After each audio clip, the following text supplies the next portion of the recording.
Well, hello everyone. This is Mike Howard, and I am here with. Beverly Howard. We're going to do a Bible study. This is the 8th lesson in the book of Matthew. Today we're going to look at Matthew chapter 9. The title of the lesson is Mercy Extended. Before we get started, the last couple of weeks I've been inserting the slides, the PowerPoint slides, directly into the videos because looks like they are more clear when I do it that way.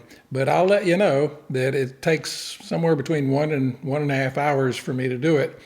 So I'm going to drop back to just having the video monitor today until I learn a more productive and efficient way to do that. Let me know in the comments whether or not it makes a difference to you as you're watching the videos. Well, today when we talk about mercy extended, Jesus is going to talk about, or people are going to ask Jesus to have mercy on them.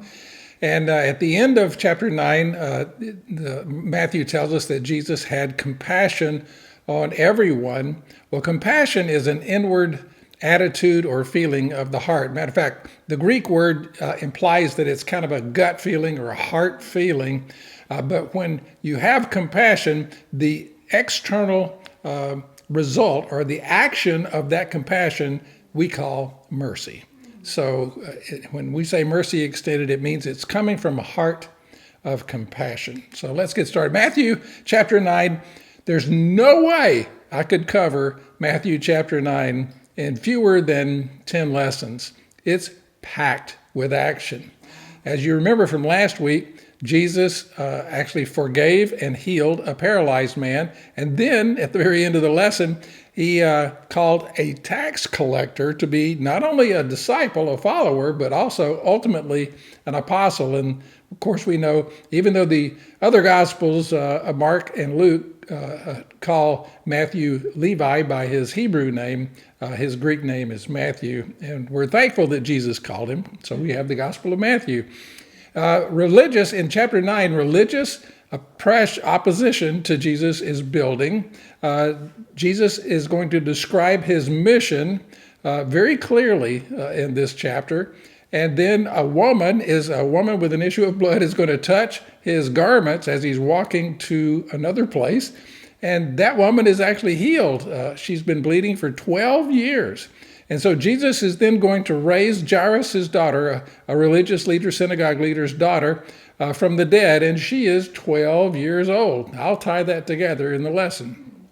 So he later gives sight to two blind men who follow him, shouting at him, Son of David, have mercy on us. And that's kind of cool because Son of David, of course, is a messianic term. So these two blind men, even though they couldn't see Jesus with their eyes, they knew that Jesus was the Messiah.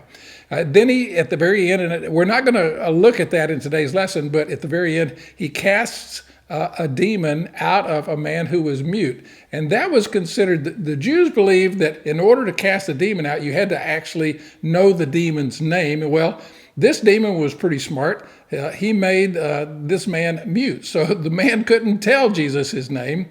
So as a result, the Jewish leaders thought that it was impossible for this man to be delivered. So he was kind of a hopeless case. That didn't seem to hold Jesus back at all.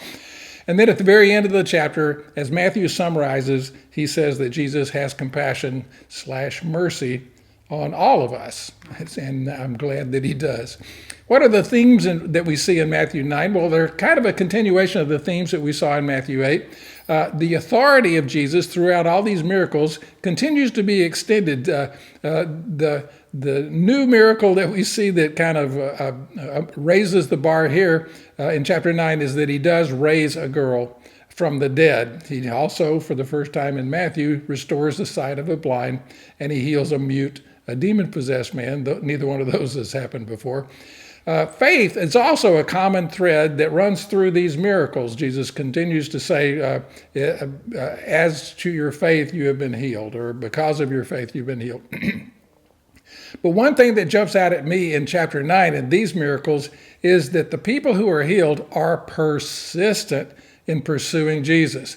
they're not just going to ask once, and they're not going to ask twice. They are going to, in the case of the blind man, they're going to follow him and shouting at him. In the case of the woman with the issue of the blood, she's going to push through the crowd and just to get a chance to touch his garment. Persistence, faith with persistence is kind of the theme of chapter 9.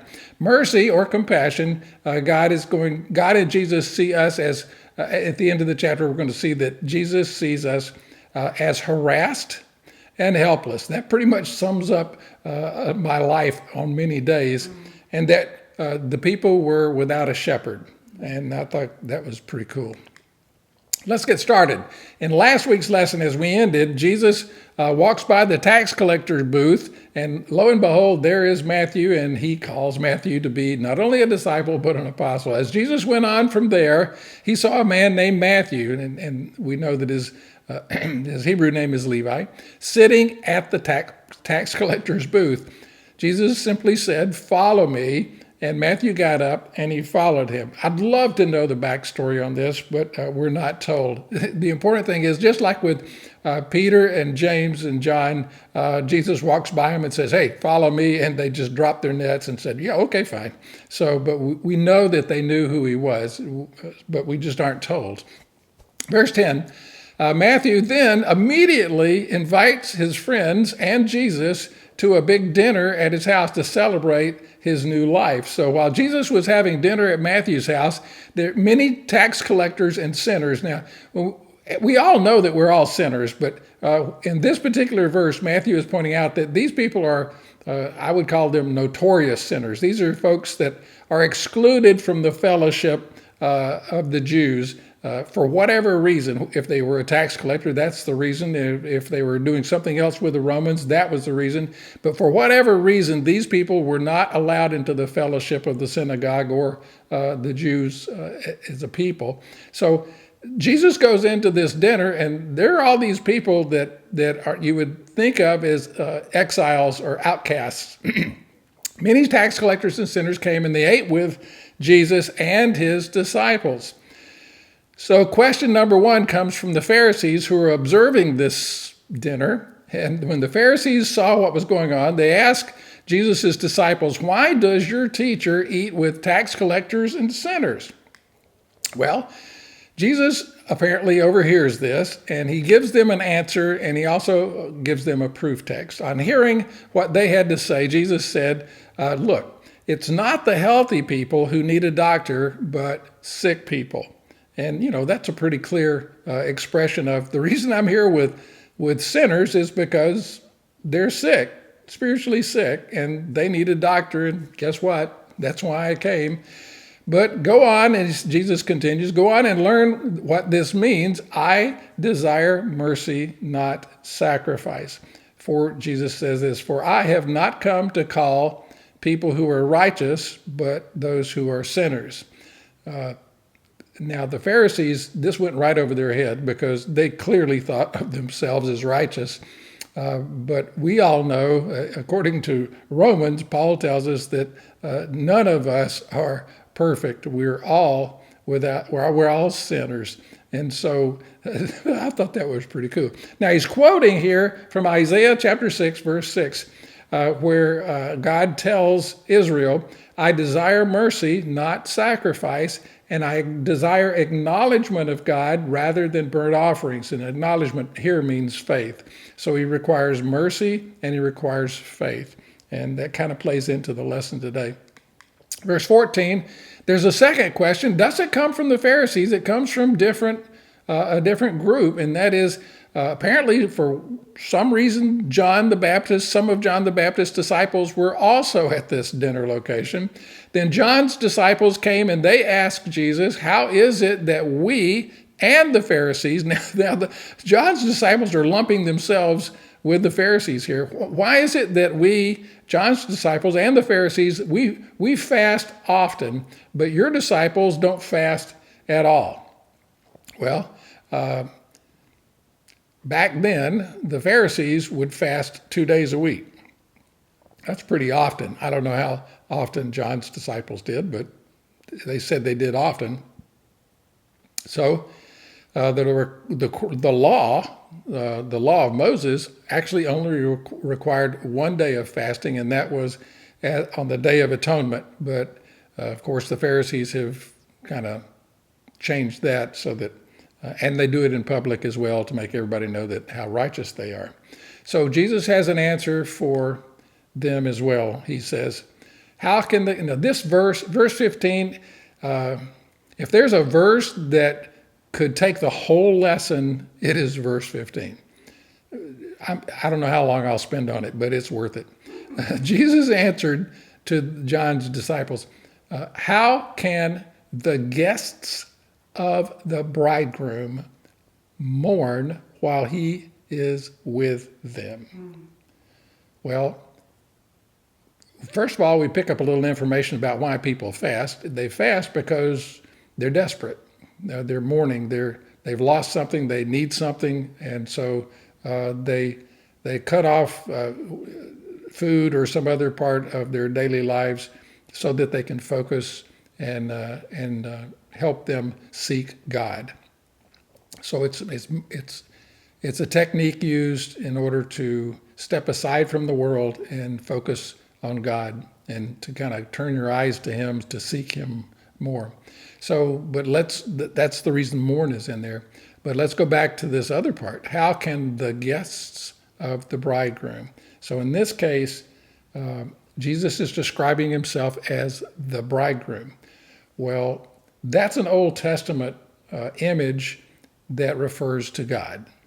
So God is Israel's bridegroom.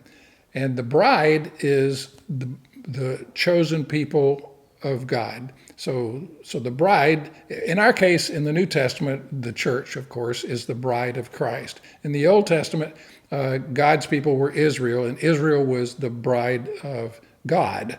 So what we see here is that Jesus has identified himself as God, but also as the bridegroom who has guests. And his guests here are identified as Matthew and the other disciples. So they are the guests who don't need to fast. They don't need to seek God's face because they're looking at God's face. They're actually with him for at least for 3.5 years. But look what he goes on to say. He says, look, the time will come when the bridegroom, that's him, will be taken from them, and then they will mourn. Then they will fast. So this is the first time Matthew speaks of the coming crucifixion of Jesus. But can you see everything that's in this verse? He's setting up for the rest of this chapter the image for us of a wedding. And then he's going to talk about how this wedding between him and his bride will be different from the wedding between God and Israel. And here the wedding stands for covenant. So he's going to talk about the wedding. He's the bridegroom. He means that he's the God person in the covenant, but it's going to be new. It's going to be different. And he's going to explain all of that in the next few verses, which blows my mind. He's going to say this. He's the bridegroom of a new wedding with a new bride.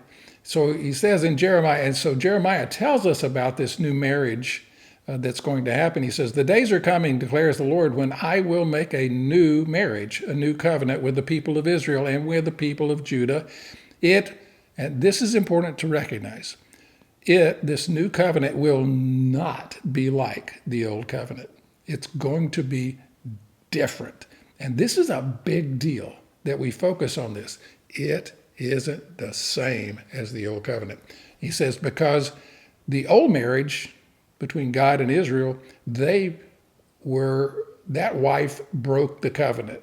And all you have to do is read the prophets and see. I guess who's the prophet? Hosea, I think, that was married to Gomer. That's the picture of Israel married to God. Okay, because they broke my covenant, though I was a husband to them. So he's talking about there will come a time when God will have to make a new covenant, a new marriage with a new bride. And so it's going to be different than the old one. And Jesus goes on in the next couple of verses to give us two examples of how this new covenant cannot be mixed with the old covenant. Watch how he does this. Example number one, no one would sew a patch of unshrunk cloth to an old garment, for the patch will pull away from the garment and making the tear worse. So an old garment's been washed many times, and that fabric has gotten to a point where it doesn't shrink anymore. But you put a new cloth on top of it that hasn't been washed, and it's going to shrink more. And as a result, when it shrinks, it's going to pull away from the garment itself. So he says, so that'll just make if you try to mix the new marriage with the old marriage, the new covenant with the old covenant, it's just going to tear the garment. So the second example he's going to give him is this: neither do people pour new wine into old wineskins. Now, you probably know this already, but they didn't ferment their wine in vats like wineries do today. What they would do is they'd get a skin from an animal and they would pour the grape juice into the skins, of course, with whatever else they had to put in there. And then they would seal it. And of course, as the wine fermented, it would release gas that would bloat or blow up the wineskin until it was finished fermenting. So neither do people pour new wine into old wineskins. The old wineskins don't have any elasticity in them anymore. So if they do, then those skins would burst. The wine would run out and the wineskins would be ruined. No, when they have new wine, they pour the new wine into a new wineskin so that both are preserved. The wineskin and the wine are protected from this because the new skin has flexibility. The old is rigid and not flexible. So he's made those two cases for how the new wedding and the new bride are going to be very different. He moves from there, Matthew does, into telling us, or the Holy Spirit does, into telling us the most interesting story, because it's actually two stories in one.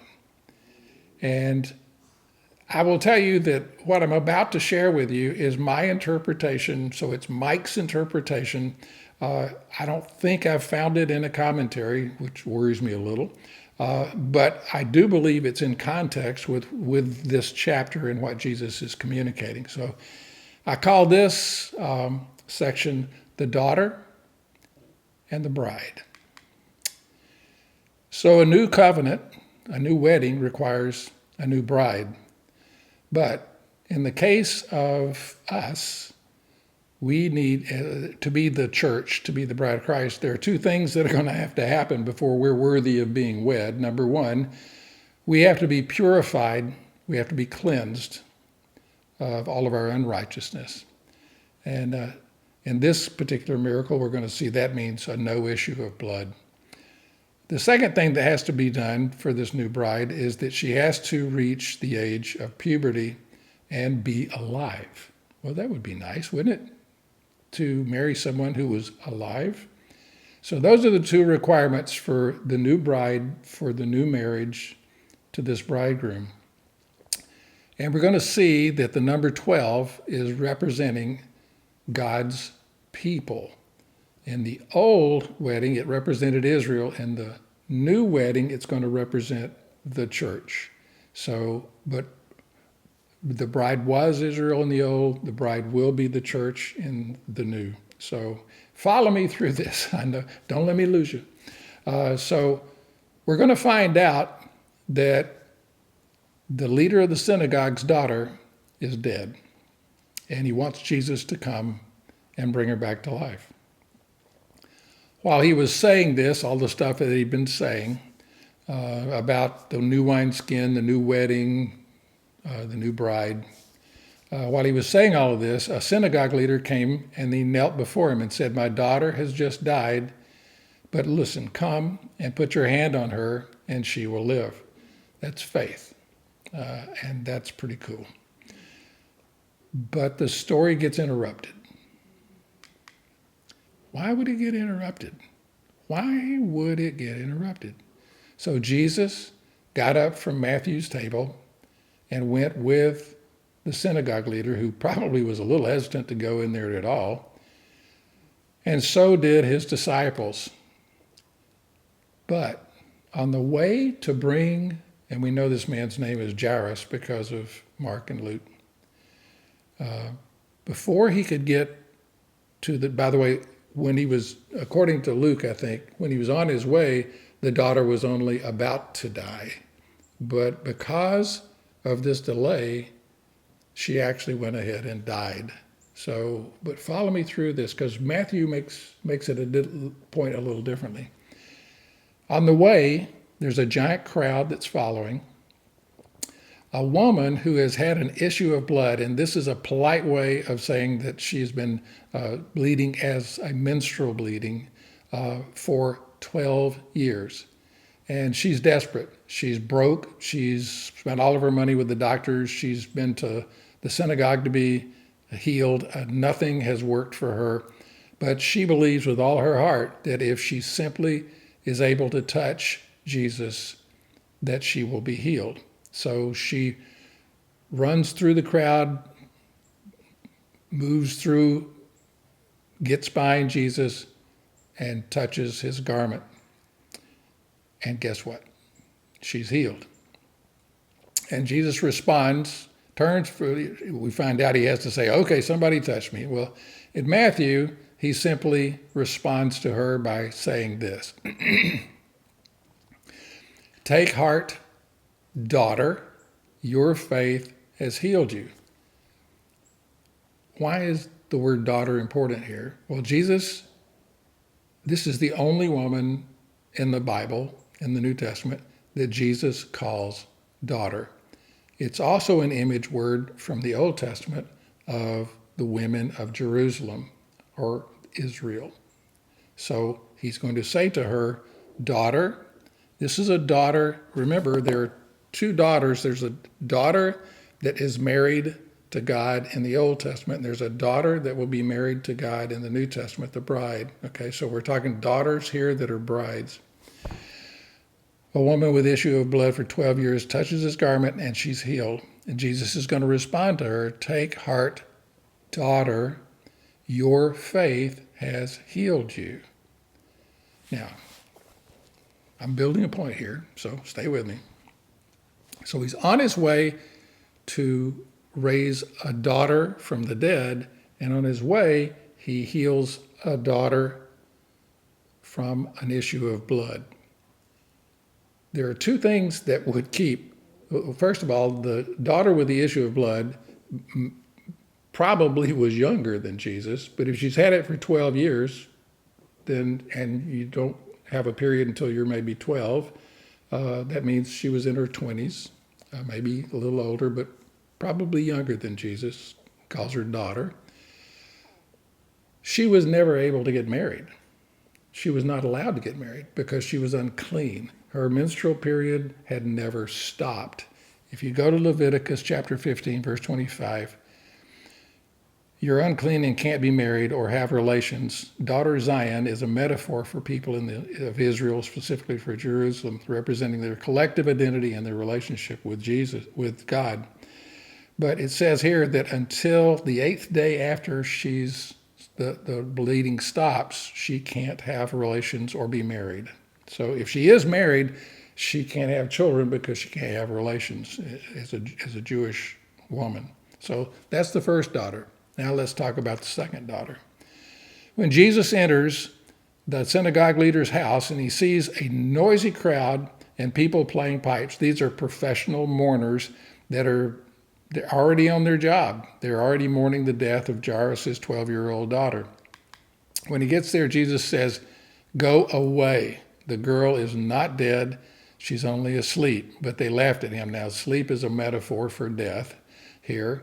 We don't know how old she is in Matthew, but Mark chapter 5, verse 42 tells us that she's 12 years old. Laughter, in this case, is a lack of faith. They think Jesus is nuts. So after this crowd of professional mourners had been put out, Jesus went in, took the girl by the hand, and she got up. She came back to life. Well, guess what? Now more people are going to know. So every time Jesus has one of these miracles, they go and tell other people, and now the crowds get bigger and bigger. Remember, the crowd was so big that this woman with the issue of blood couldn't even get to Jesus. News of this miracle, this is his first resurrection miracle, spread throughout all the region. In verses 27 through 31, and I'm not going to cover this in detail, two blind men pursue Jesus. They chase, now I don't know how they did this. They had somebody, I'm sure, that would help them, but they chased after Jesus, shouting at him, "Have mercy on us, Son of David." They were very persistent. Jesus waited until he got inside, we guess, Peter's house before he even talked to him. And once they got inside the house, Jesus said, "Okay, fine, I will give you sight." So he touched their eyes and they were healed. And Jesus said, of course, their crowds are big enough, don't tell anybody. And what did they do? They went out and told everybody. But he also says to them, according to your faith, let it be done to you. This is the last of chapter 9, but I thought it was very important for the mercy aspect. When Jesus saw the crowds, and by this time there are a lot of crowds, he had compassion on them because they were harassed and helpless, like sheep without a shepherd. Have you ever felt harassed and helpless? Well, as a Christian, I got good news for you. We've got a shepherd. We've got Psalm 31. Is that 31? Psalm 21. Well, I can't remember. 23. Psalm 23. We've got a shepherd. We don't have to that's right. We don't have to live as harassed and helpless. Summary, blessed are the poor in spirit. You remember that from the Beatitudes. It's not the healthy that need a doctor. It's the paralyzed, the outcast, the unclean, the spiritually dead, the spiritually blind. Those people need to be healed. And they will persistently seek out the one who can heal and restore their health. That is someone who is poor in spirit. God is seeking a new bride. But she must first be purified, cleansed from her sin. Then she must be restored to life. You understand in Ephesians 2, Paul says, you were dead in your sins and transgressions. We have to be made alive or we're not going to be a very attractive bride. How God sees you is another part of this chapter. He sees us as harassed and helpless. And he says that we need a good shepherd. His compassion results in his mercy being extended to us. And by his blood, we are both forgiven. And from his resurrection, we are reborn. We're gone from death to new life. Those are the two daughters. The first daughter was cleansed or purified, and the second daughter raised from the dead. Both 12 years, both in signifying that they are God's chosen people, and both being available as a bride. So that's my take on that chapter 9.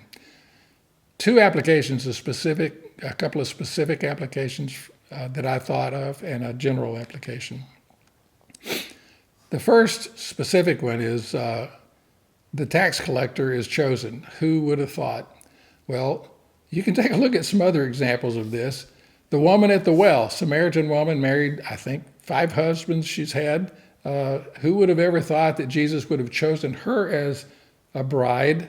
And yet he meets her at Jacob's well, and that's where Jacob meets his wife. So he chooses her. It's almost as bad as a tax collector. Remember when Mary Magdalene became a disciple? She was, we think, a prostitute.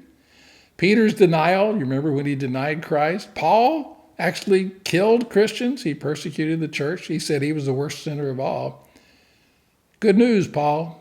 Jesus came to save sinners. Aren't you glad? Sinners. Do you know any sinner who is too bad or too far gone for God to reach? I don't think so. Mm-hmm. Renew your efforts, renew your prayers, renew your commitment. Mm-hmm. Nobody is too far gone. Nobody. Mm-hmm. Everybody is within the mercy reach of Jesus. Mm-hmm. The new is not like the old. We see that the old required obedience to the law to be accepted as righteous. Jesus fulfilled that law for us. He is our righteousness. The new actually requires only our belief, our faith in what Jesus has already accomplished. Our obedience results, therefore, from a changed heart and gratitude for what's been done for us. The bridegroom and the bride, the church is the bride of Christ. We are first of all cleansed, made whole by his blood shed for our forgiveness. And secondly, we are reborn, recreated, brought from death to life by his resurrection. Now we are a fitting bride for the Son of God. Application general. Do you have a persistent faith? The centurion, he was persistent. The leper, very persistent. The paralytics, friends, let's face it, they cut a hole in a roof. The bleeding woman, you talk about persistence. The synagogue leader, he didn't stop when his daughter died. He said, come on, let's keep going. The blind men, they shouted at Jesus. How great is that? Our condition and our doctor. We're sick, we're all sick, and we all need a touch from God. We have faith that God can heal us. We seek him with persistence because we are weary of sin. And we know that he feels compassion and he will extend mercy. He sees us as being harassed and helpless. I'm thankful he's our shepherd. Pray with me. Father, what an interesting chapter. Wow, that was powerful. He is the bridegroom, and the church is his bride. It's not the same as the old covenant. It's a brand new wedding. Thank you that he has fulfilled everything that we need. We are his bride because we have been purified by the cross. We are his bride because we've been brought from death back to life. We now can be a child of God. In Jesus' name, we praise it. Amen. See you next week. Wow, what a chapter. Jesus is now going to send his disciples out to tell others about the kingdom of God. See you next week. Bye-bye.